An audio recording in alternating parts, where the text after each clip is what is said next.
एक बार की बात है, धन के देवता कुबेर ने एक भव्य भोज का आयोजन किया जिसमें सभी देवी देवताओं को आमंत्रित किया गया। भगवान गणेश भी उस भोज में शामिल हुए और उन्होंने जी भरकर अपने प्रिय मोदक खाए, जिससे उनका पेट पूरी तरह भर गया। देर रात जब उत्सव समाप्त हुआ तो वे अपने वाहन मूषकराज पर सवार होकर कैलाश की ओर लौट रहे थे। उस रात आकाश में चंद्रमा अपने पूर्ण सौंदर्य के साथ चमक रहा था और अपनी शीतल चांदनी से पूरी धरती को नहला रहा था। उसे अपने रूप पर बहुत अभिमान था। भगवान गणेश अपने मूषक पर धीमे धीमे आगे बढ़ रहे थे। अचानक रास्ते में एक सांप आ गया, जिसे देखकर उनका वाहन मूषक डर गया और उसका संतुलन बिगड़ गया। इस वजह से भगवान गणेश धरती पर गिर पड़े। गिरने के जोर से उनका पेट फट गया और उसमें भरे सारे लड्डू मोदक बाहर बिखर गए। लेकिन गणेश जी इससे जरा भी विचलित नहीं हुए। उन्होंने शांति से सभी मोदकों को वापस अपने पेट में रखा और उसी सांप को पकड़कर अपने पेट पर एक पट्टी की तरह बांध लिया ताकि वह दोबारा न खुले। आकाश में बैठा चंद्रमा यह सब देख रहा था।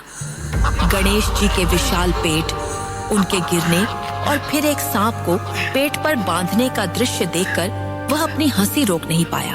अपने सौंदर्य के अहंकार में चूर वह जोर जोर से हंसने लगा और उनका उपहास करने लगा।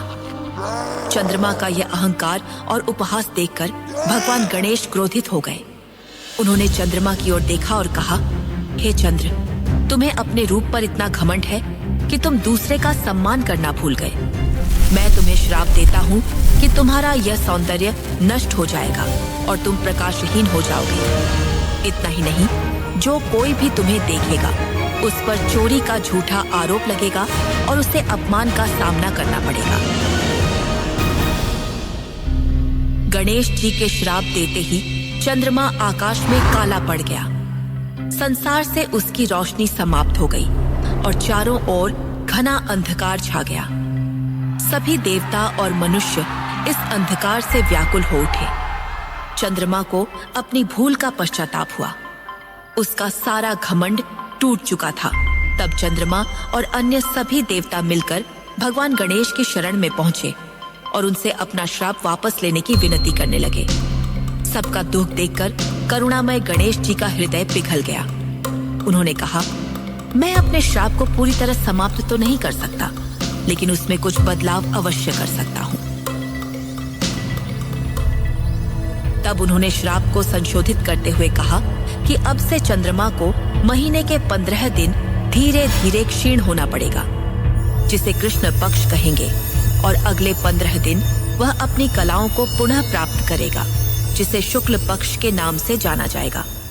इसी कारण वह महीने में केवल एक बार ही पूर्णिमा पर अपना पूर्ण सौंदर्य प्राप्त कर सकेगा। उन्होंने यह भी स्पष्ट किया कि मेरे श्राप का सबसे अधिक प्रभाव भाद्रपद मास के शुक्ल चतुर्थी अर्थात गणेश चतुर्थी के दिन रहेगा, और उस दिन जो कोई भी तुम्हारे दर्शन करेगा उसे मिथ्या कलंक यानी झूठे आरोप का सामना अवश्य करना पड़ेगा। तब देवताओं ने पूछा, हे प्रभु, यदि कोई अनजाने में उस दिन चंद्रमा को देख ले तो इस दोष से कैसे मुक्त हो सकता है? इस पर गणेश जी ने उपाय बताया। यदि कोई भूल से भी उस दिन चंद्रमा को देख ले तो उसे इस दोष से बचने के लिए स्यमंतक मणि की कथा सुननी चाहिए। ऐसा करने से वह कलंक से मुक्त हो जाएगा। यही कारण है कि गणेश चतुर्थी के दिन चंद्रमा को देखना वर्जित माना जाता है। ये कथा हमें सिखाती है कि हमें कभी भी अपने रूप या गुणों पर अहंकार नहीं करना चाहिए और किसी के भी शारीरिक स्वरूप का उपहास नहीं उड़ाना चाहिए।